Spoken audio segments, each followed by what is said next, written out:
Buenas tardes. En el día de hoy vengo a hablar sobre Maxwell y sus leyes. Maxwell se muestra en los campos eléctricos y campos magnéticos.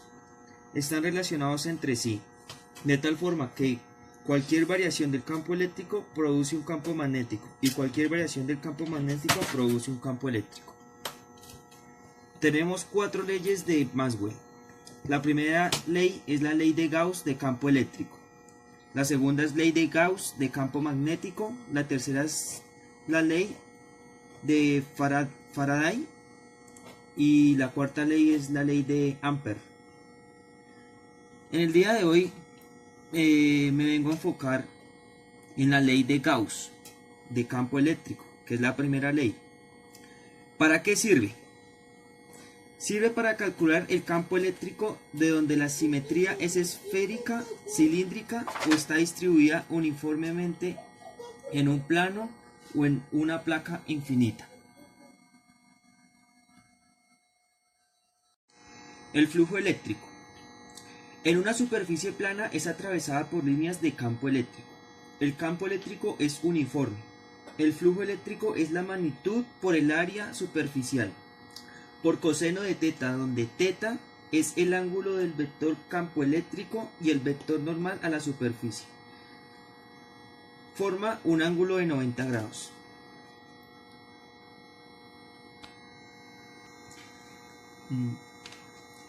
Ejemplo de una superficie cerrada en 3 dimensiones. El flujo eléctrico total a través de una superficie cerrada es igual a la carga eléctrica total neta dentro de la superficie dividida entre el subcero. Fórmula de la superficie cerrada en 3 dimensiones.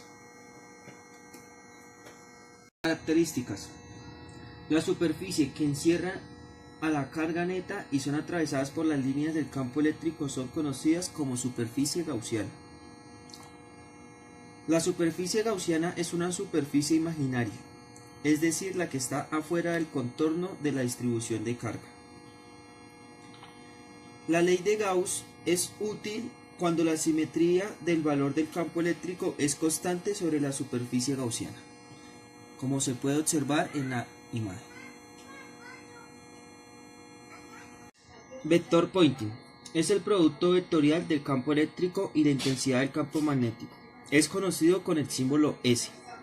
También se requiere entender un concepto como lo son: la letra E representa el campo eléctrico, la letra H intensidad del campo magnético, la B el flujo del campo magnético y la U la permeabilidad magnética del medio. El vector representa la intensidad instantánea de energía electromagnética, es decir, intensidad de onda, y la dirección y sentido son los de propagación de la onda electromagnética. La magnitud del vector Poynting cambia en el tiempo.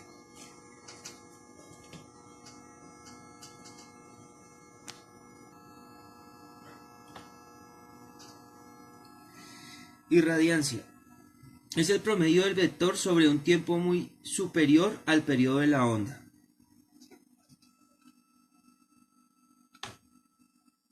La fórmula del vector Poynting es un producto cruz entre el campo eléctrico y el campo magnético multiplicado por el cociente de la constante. Eso da el vector de Poynting, que da la dirección de la propagación de la luz. Por lo tanto, el vector Poynting representa la energía por unidad de área, el vector depende del tiempo y la rapidez depende de la magnitud.